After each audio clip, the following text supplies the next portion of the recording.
اعوذ باللہ من الشیطان الرجیم، بسم اللہ الرحمن الرحیم۔ السلام علیکم تمام ناظرین جو لائیو لائٹ اسٹوڈیو کی اس خصوصی انفارمیٹیو ٹرانسمیشن کو سن رہے ہیں، آپ کو ہم دل کی اتھا گہرائیوں سے خوش آمدید کہتے ہیں۔ دوستو، جیسا کہ آپ لوگوں نے کیپشن میں پہلے سے پڑھ لیا ہے کہ آج ہم بات کریں گے اللہ تبارک و تعالیٰ کے پاک پیغمبر حضرت محمد مصطفیٰ صلی اللہ علیہ وآلہ وسلم کے روضہ مبارک پہ گنبد خضرا میں موجود کھڑکی کے بارے میں، کہ یہ کھڑکی کس چیز کو ریپریزنٹ کرتی ہے اور یہ کب بنائی گئی، اور ساتھ ہی ساتھ آپ کو یہ بھی بتائیں گے کہ اس کھڑکی کی تاریخی پس منظر میں کیا اہمیت ہے۔ اس سے پہلے کہ ہم اپنی ویڈیو کی جانب پراپر طریقے سے پڑھیں اور آپ کو واقعہ بتائیں، میں آپ کو یہ بتانا چاہتا ہوں کہ ہمارے چینل پر وقتاً فوقتاً ایسی بے شمار انفارمیٹیو ویڈیوز اپلوڈ ہوتی رہتی ہیں۔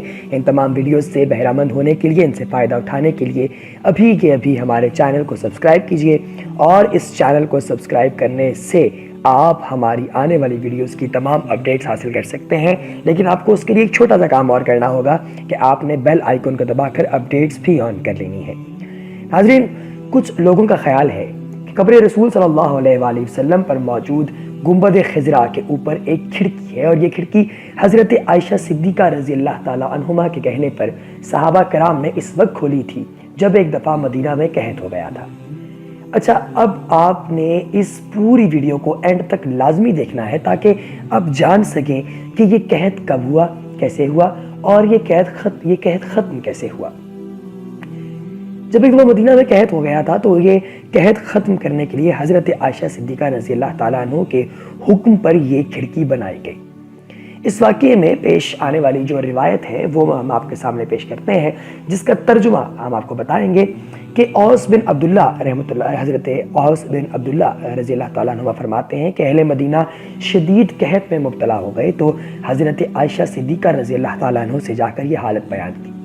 آپ نے فرمایا کہ جاؤ قبر نبوی صلی اللہ علیہ وآلہ وسلم کو اوپر کی طرف سے تھوڑا سا کھول دو، اس طرح کہ قبر اور آسمان کے درمیان کوئی چھت نہ ہو۔ کہتے ہیں لوگوں نے ایسا ہی کیا تو اللہ تعالیٰ نے اتنی بارش نازل فرمائی کہ ہر طرف ہریالی پھیل گئی۔ اونٹ اس قدر سیر ہو گئے کہ چربی کی وجہ سے ان کے جسمانی اعضاء الگ الگ نظر آنے لگے۔ اس مناسبت سے اس سال کو عام الفتق کا نام دیا گیا۔ حقیقت یہ ہے کہ یہ روایت درج ذیل وجوہات کی بنا پر قابل حجت نہیں، اور وہ کیوں ہے؟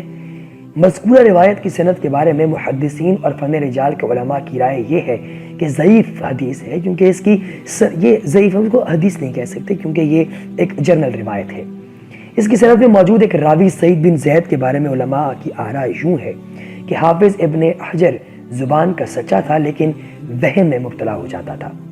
امام ذہبی نے میزان الاعتدال میں اس کے بارے میں یحییٰ بن سعید کا قول نقل کیا ہے کہ یہ ضعیف ہے۔ علامہ سعدی فرماتے ہیں یہ بندہ قابل حجت نہیں، علماء اس کی حدیثوں کو ضعیف گردانتے ہیں۔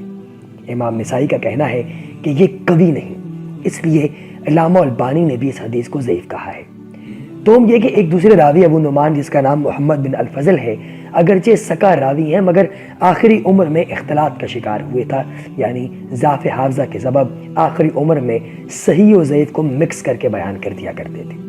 یہ کچھ ایسی چیزیں ہیں جن کے بارے میں ہم لوگ نہ تو مکمل طور پر جانتے ہیں، نہ ہی ہم اس کے بارے میں کسی قسم کی کوئی رائے دے سکتے ہیں۔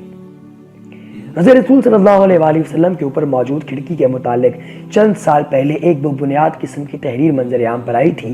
کنان صاحب جانتے ہوں گے کہ چند دن پہلے فیس بک پر دوبارہ تازہ ہو گئی۔ اس تحریر کا ایک حصہ یہ بھی روایت تھا کہ عربی زبان میں اس پر گوگل سرچ کرنے سے معلومات مل جاتی ہیں، لیکن اردو میں نظر سے کچھ نہ گزرا تو مناسب سمجھا کہ عربی میں موجود مواد کی اردو ترجمانی کر دی جائے۔ خیر، روایت کی وضاحت تو ہو گئی، لیکن تحریر کا بقیہ حصہ اس پر توجہ کی ضرورت چاہتا ہے۔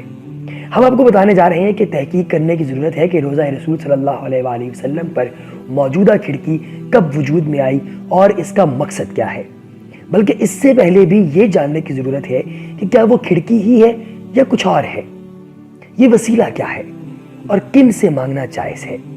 خیر ناظرین، اس سے پہلے کہ ہم آگے بڑھیں، ہم آپ کو یہ بھی بتانا چاہتے ہیں کہ آپ کی رائے ہم لوگوں کے لیے بہت زیادہ ضروری ہے۔